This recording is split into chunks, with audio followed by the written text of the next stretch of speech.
Hello. Cheers. Sunday afternoon, mid-afternoon. Football will be on shortly. So I thought I'd have a bit of a Sunday lazy chat.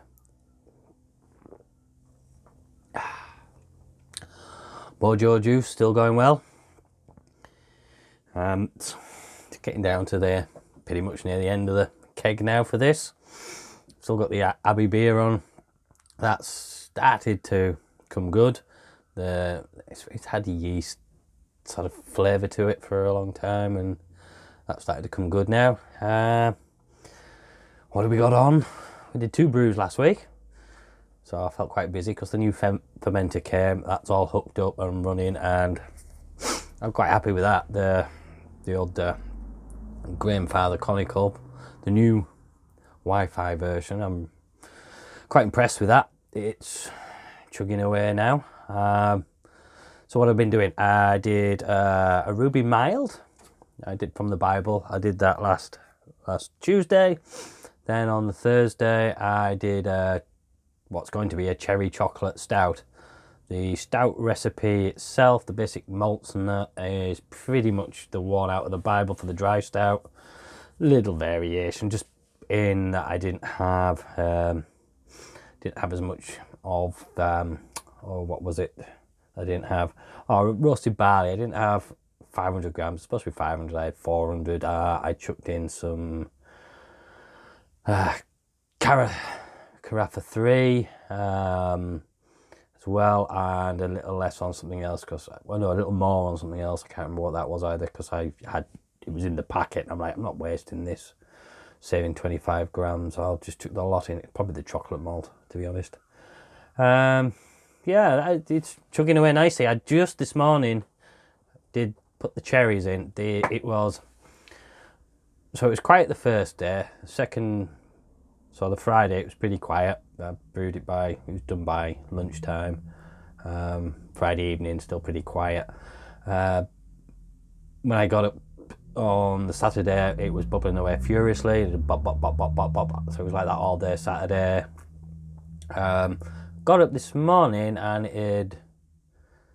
what am I saying about? I brewed it on the Thursday, didn't I? So it was the Friday I got up, and it was like bop, bop, bop, bop, and it was like that yesterday as well.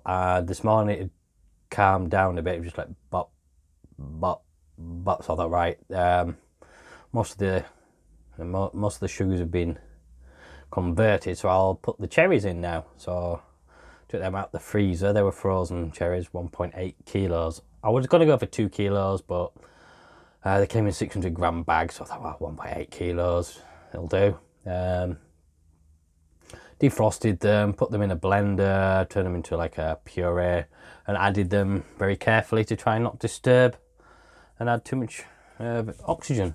So I did that this afternoon, and that was this morning, sort of lunchtime-ish, and it's picking up again now. The temperature's rising, because obviously adding the cherries dropped the temperature down from, it was chugging away at 20 degrees where I wanted it, and it dropped down to about 17 and a half, and the Grandfather kicked in and brought it back up to 20 again, and it'll be there for another 3 days. Hopefully that should be enough, at which point I'll drop it down to it will drop down to 14, because it's all set in the Grandfather app, which is quite handy. How you can set up your fermentation as you would your profiles. You set up your profile for your mash and everything for when you're brewing on your Grandfather, but you can also set your fermentation mash and everything, fermentation temps, and have secondary and a third temp. So I've got it. It's another 3 days for it to be at 20, and then it'll drop down to 14, at which point I will add my cacao nibs in rye whiskey. But I also added, bear with me a sec, I'm just going to reach it close, in here. So I've got, I can do this and so you can see it, but yeah. So I've got oak chips in there, just plain oak chips. Friend of mine makes end cheeks for MIDI systems and keyboards and things. Oak end cheeks for them, and I get a bag of offcuts off him now and then for barbecue smoking, and for thought it'd be handy to put some bits in this, and then they're soaking in the whiskey too. Afterwards I can use them again, I'll store them and I can use them again for something. Should be interested in another beer or something. Get that sort of barrel aging thing going. So the minute that's probably leaching tannins out now, you can smell almost that there's something coming out, some tannins coming out, almost a vanilla hint to it, which would be nice to go with the cacao nibs. There's 250 grams of cacao nibs in there. I'm doing a video on this one anyway. I've been recording bits here and there of the process, and I'll hopefully put a video together on that. I got another video out earlier this week, which was Beginner's Guide to Hydrometers. I started that video in the first lockdown, and I got so far with it, and I just took a day off from it, and it was one of those where, oh, can I be bothered to go back? And it just dragged on and on. It got bigger and bigger in my head about how much there was to do. And I looked at it last week and went, actually, all the footage is here. It's just putting it together. So I did that, got that out. So hopefully that'll be of use to somebody. It was all right doing it. It was quite interesting having to look into it myself and see how much I knew of what I was doing and why I'm doing it. So it helped me, I suppose, a little bit there. So that was that one. And so, yeah, that's the brewing so far. I'll get these two on probably kegged.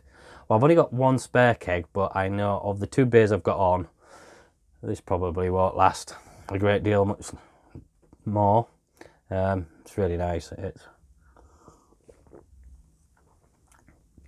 I say it's really nice. I have days where I think everybody does have days where your tastes are completely different and you don't enjoy things as much.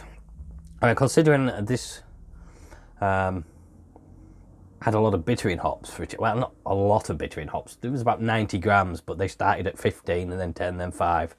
But bittering, this is got a little bit of a bitter end to it, and but it's quite fruity and certainly drinkable and sessionable at 4.5%. So I don't know what I'm going to do next beer wise. I want to do like a pale thing. That was another thing. I've ordered Cross Maloof. Finally jumped in on the Cross Maloof and ordered some yeast from them. I've never tried any of their yeast before. I know I've seen some people say great things, others not so great. So I was a bit never jumped in on it. But then I asked some others, and they reassured me, yeah, no, it's great. Use these, and these. So I've jumped in on that. So that to add some variety again to my yeasts, because I spent 2 years using the Fram Garden. Then I've been using the West Yorkshire Ale yeast for, I must have done 8 or 9 beers now with the West Yorkshire. I'm not sure what this one was. This might have been Fram Garden, actually. No, I tell a lie. No, this is West Yorkshire. The Abbey Ale is a West Yorkshire. The Ruby Mild is a West Yorkshire. But the Cherry Chocolate Stout, which I've gone for the name Black Forest Ghetto. Yeah, because I thought it was funny when I thought of it. It was like, oh yeah, everyone else will have done it as well at some point called. So I won't be the first to have thought of that, that's for sure. So that's the Black Forest Ghetto. That I used SO4. So I haven't used SO4 in a while. So anyway, so I bought some new yeast. These are, what did I get? I got the Irish one. I can't remember what it's called, beer or something like that. I got that. So I got 6 yeasts altogether. So the beer or whatever it is the Irish one. I got the Kentucky. I thought that'd be interesting. I fancy doing a cream ale. So I don't know when, but I fancy doing that, or a steam beer, which I think that's what that's for. Crystal Bison. I think I got. Did I get Crystal Bison? I think I did. I think I got the Crystal Bison. rather than the Hefeweizen one. Crystal Bison. Yeah, I think Crystal Bison. The Trappist. So I've got some Belgian candy, some light Belgian candy I've had for ages. I bought it first lockdown, I think. So I will get I'll do a proper triple or something with it, hopefully. So that'll be something different again, using a proper Trappist yeast rather than like the Abbey beer that I've got on it. It's like I say, that's using West Yorkshire ale yeast. It's taken a long time to get down, and it's not been for the yeast to drop out, for the flavour of the yeast to go, because it's quite a clean beer, the Abbey beer, or should be. It's not. What else was there? I said the Kentucky, yeah, the beer, yeah, the PIA, which is the New Zealand IPA using for fruity IPAs basically. So that should be. People say it's like a kind of like a USO 5, but it's not, because they also have 4 and 5, which I take is the SO4 and USO 5, but I didn't get those. What else did I get? That doesn't matter really. I'll do a video when I get them. No doubt shows and say, look, I've got these and trying these. So that's pretty much been the week really, and I have to say I really enjoyed the brew day with the new fermenter. It's got me excited again about brewing. I lost my mojo a bit during the year. Well, probably last year I started to lose my mojo when I was doing the sours, and it was going wrong, and the yeast that I was using stopped working really, and it was just everything was going a bit tits up, and then back to trying to do things like these pails and such, IPAs, and they were just coming out one dimensional, and I was just getting depressed with my brewing, so I went back to basics again. I always think that every time you feel that you've lost your way a bit, go back to basics, start doing something simple like a bitter, and build up from there, and go back to the older recipes that you used to, that you know you liked, and try doing them again and see if it's your process or if it's just the way you've developed and the things you were trying to do were wrong, or your tastes have changed, sort of thing. So I've got my mojo back with that. This I'm happy with as a pale. Not so much the Abbey, but I'm really excited about this cherry chocolate stout. I'm intrigued by the mild. I had a little taster today because I was taking a sample. I can't remember what I need to get down to. I'll have a quick look at it anyway. This is a bit of a waffle, I know, but it's a Sunday, and if you're bored and fancy listening to it, go for it. Right, so what was that? The Ruby Mild. So it should come out about 4.6%. 1.049. I think I got that pretty much. Oh, it goes down to 1.014. Ah, well, I'm about 2 points off that at the minute. I think it was 1.016. It's down to, and then it does look like diarrhea at the minute, I'll admit, because the yeast is still. The Krausen seems to be like about that thick at the minute, and I'll just give it another day or so and it'll just drop down suddenly, and then I'll know that it's pretty much done. I'll give it a day after that before I drop it down to 2 and transfer to keg. That shouldn't be a problem, because I've got the new siphon, or siphon, because I said that's the one that's beers in a bucket, so I'll transfer the auto siphon into keg, no problem. It's the new fermenter I'm not looking forward to. It's bloody heavy, and I did a test when I filled it up with Star San.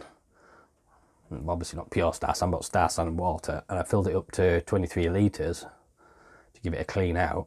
I tried lifting it to put it on top of, say, my workbench. I have a bench just here, and I tend to put my just here, yeah.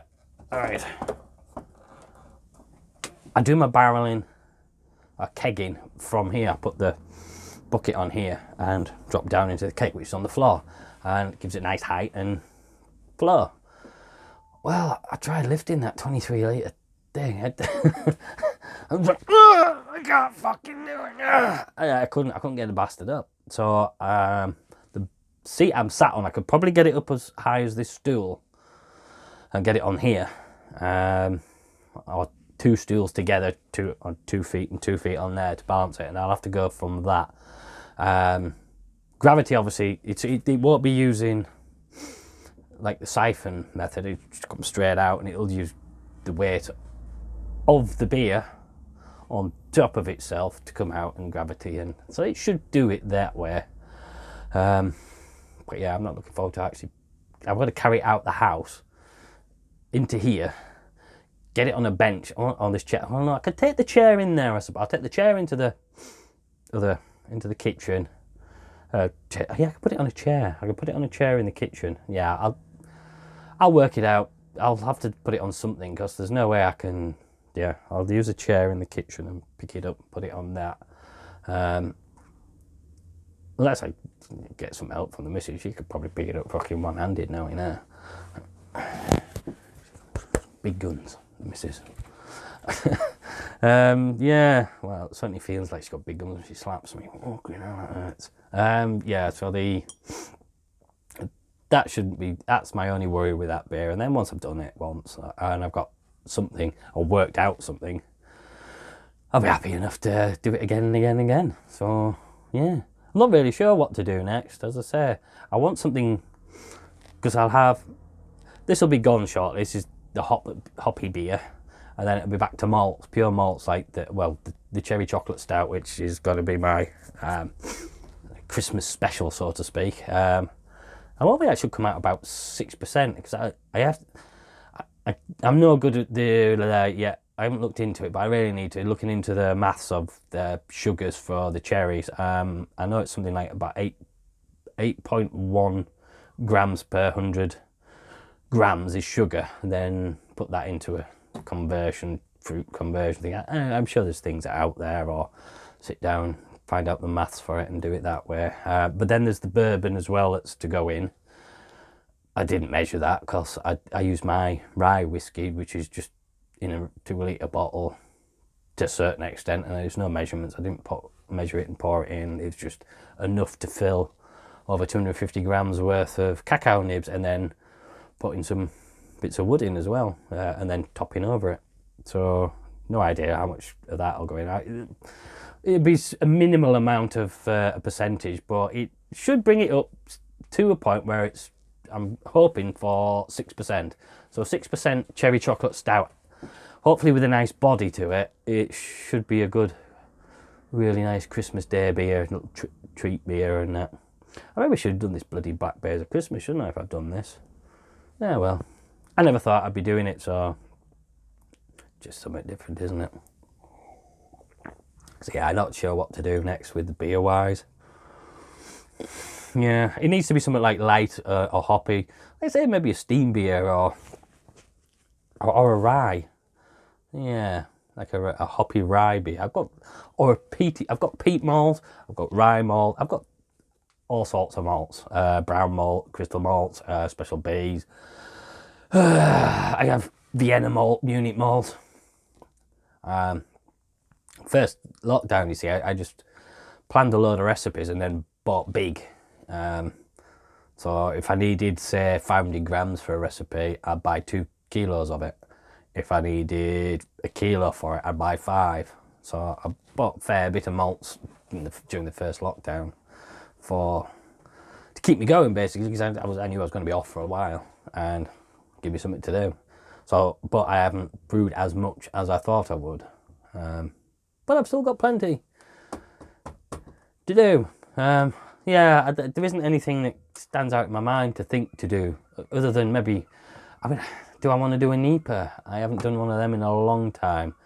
But the problem with an IPA, obviously, is you're talking high percentage, and it needs drinking pretty quickly. I've not yet got used to this new fermenter. There's obviously the fact that I could be able to do closed transfer once I get the system for it. I could buy it, but I ain't got the money. I've got I've just spent 500 quid on the bloody system, and I don't think it's a good idea if I start splashing out another 50 to 100 quid on bits and pieces for it right before Christmas. Well, certainly not if the missus finds out, that's for sure. That rocking shoulder. Right, well, I think I've waffled enough. We're at 20 minutes. If you've actually made it this far, well done. You're obviously a sucker for punishment, and I'll catch you in the next one. Thanks for watching.